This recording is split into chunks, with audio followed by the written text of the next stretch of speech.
Hello भाई जय जगन्नाथ मु आज बनाऊँ मो सान भौणी फरमाइश पानकेक से मतलब लास्ट नाइट कहला कि दीदी मु पानकेक खाइबी तो तक मना करदेली काली मत सी सरप्राइज करते खीरी बनई मिठोई खीरी बहुत ही टेस्टी था जब से वीडियो देखा चाहिए देन लिंक मुझे तले दे निहाती चेकआउट करदे तो चलो बनेगा मुझे गोटे बाउल नहीं चलुनी देकी अटा मैदा बेकिंग सोडा चीनी टिके देकी भल कि छाणी नहीं जो भल कि छाणी अमूल महू आ भेलिना एसेंस देकी क्षीर टिके टिके पकईकी भल कि गोटे बेटर बन भल कि बेटर बन सारापर गोटे पैन को भल कि गरम करके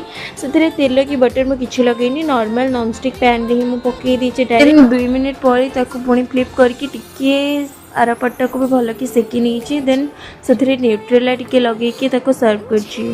देखते रेडी गोटे सबुतक पानकेक मुझे मो भौणी को सरप्राइज करने जब वीडियो भल लगी तो please like share and subscribe करेंगे फिर कोई वीडियो देखा वीडियो से रोचे राधे राधे।